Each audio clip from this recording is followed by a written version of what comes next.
She was 8 months pregnant, clutching a single bag of belongings, standing in front of a locked shelter door. "I have nothing," she whispered, tears streaming down her face. The streets were her only option until a luxury car pulled up beside her. The window rolled down, revealing a face she never expected to see. What happened next would shock the city and force America to confront an ugly truth. This isn't just a story about one woman's struggle. It's about the moment everything changed just 6 months earlier. Keisha's life had looked completely different. She had a steady job at a diner, a small apartment in a quiet neighborhood, and a hopeful excitement about becoming a mother. She saved every extra dollar, dreaming of the day she'd hold her baby in a home of their own. But then, the eviction notice came. The landlord claimed renovations, yet no repairs ever began. The next tenants moved in 2 weeks later, paying twice the rent. Keisha knew the truth. She just couldn't prove it. With no family to turn to and shelters overflowing, she bounced between friends' couches until even that ran out. The system that was supposed to help her seemed designed to fail her. Applications for housing assistance were lost. Job interviews mysteriously canceled. Every door she knocked on swung shut until that freezing night outside the shelter, when she realized no one was coming to save her. But fate had other plans. The sleek black car that pulled up beside her wasn't just any vehicle. It belonged to Marcus Carter, a self-made millionaire known for his ruthless business deals and even colder public image. No one would have guessed he'd stop. No one would have imagined what he did next. The car door swung open, and Marcus Carter stepped out tall, immaculately dressed, his expression unreadable. Keisha instinctively clutched her stomach, bracing for another rejection, another cruel joke at her expense. But instead of walking past, he stopped. "You're freezing," he said, his voice low. Before she could respond, he shrugged off his coat and draped it over her shoulders. The gesture was so unexpected, so human, that for a moment Keisha forgot how to breathe. "Come on," he said, nodding toward the car. "You shouldn't be out here." Skepticism flared inside her. Men like him didn't help women like her, not without strings attached. But the wind howled, and the baby kicked sharply, as if pleading. With no other options, she followed. Inside, the warmth was almost painful. Marcus didn't ask questions, just handed her a bottled water and dialed a number. "Get the penthouse suite ready," he told someone. "And call my doctor." Kesha's heart pounded. Why would a stranger do this? Was this a trick? A setup? The car pulled up to a luxury hotel, its glittering lobby a world away from the streets she'd just been surviving. Staff rushed forward, their smiles faltering when they saw her disheveled, pregnant, black. Their eyes flicked to Marcus, then back to her, suspicion flashing. One even stepped slightly in front of the elevator, as if to block her. Marcus's voice turned to ice. "Move." Upstairs, a doctor examined her while a maid drew a bath. The kindness was overwhelming, but Keisha couldn't shake the dread curling in her gut. Nothing good ever came this easy.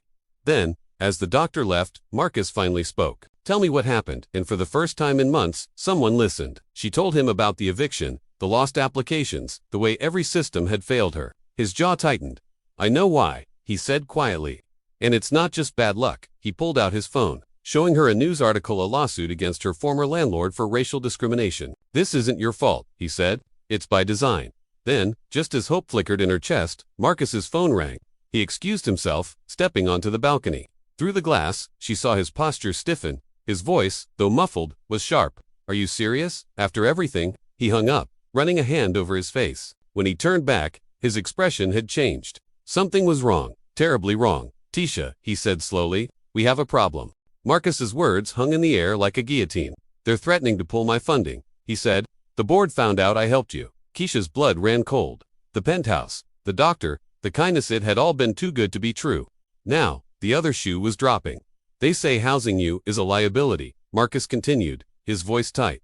"That helping you makes me look unpredictable." The unspoken truth screamed louder than his words. They didn't want a black millionaire drawing attention to systemic racism, not when his investors profited from it. Keisha's hands trembled. She'd been a fool to hope. The system always won, always. Then Marcus slammed his fist on the table. "No." The single word cracked through the room like thunder. "I didn't build my empire to bow to cowards." He grabbed his laptop, pulling up files, emails, contracts, damning proof of his investors' own discriminatory practices. "You want a war?" he muttered. "Fine." Within hours, the story exploded online. Marcus's viral thread exposed not just Keisha's landlord, but an entire network of policies designed to keep people like her trapped. Reporters swarmed, hashtags trended. And as the public outcry grew, something unexpected happened. The investors backed down. But the real shock came the next morning. Marcus handed Keisha a set of keys. "It's not a handout," he said firmly. "It's a down payment." The deed bore her name, a small house, hers outright. funded by the settlement from her landlord's lawsuit. For the first time in months, Keisha couldn't speak. The weight of the keys in her palm felt impossible. This wasn't just a home, it was a reckoning. Then Marcus's phone buzzed. A notification flashed. Breaking. CEO steps down amid scandal. He smirked. First domino. Keisha's daughter took her first steps in that house. The walls echoed with laughter instead of fear, with lullabies instead of silence. But the victory wasn't just hers. Marcus's sparked investigations into housing discrimination across the state, forcing policy changes that helped hundreds. Yet, every time Keisha passed a homeless shelter, she wondered how many others were still trapped in the cycle she'd escaped. This story isn't about a millionaire's generosity, it's about the brutal truth it revealed. That for every Keisha who gets a miracle, there are thousands who don't. That nowhere to go isn't bad luck, it's often by design. The same systems that failed her still exist in your city, your neighborhood, hidden behind paperwork and polite excuses. So ask yourself, when you see someone like Keisha, what do you really see? A statistic, a stereotype, or a person the world tried to erase? Change doesn't start with millionaires, it starts with us. With noticing, with refusing to look away. Because the real question isn't how could this happen, it's how long will we allow it to continue. Share this story, talk about it, then look around, and ask who's missing from the rooms you're in. Their absence isn't an accident, and neither is your power to change it.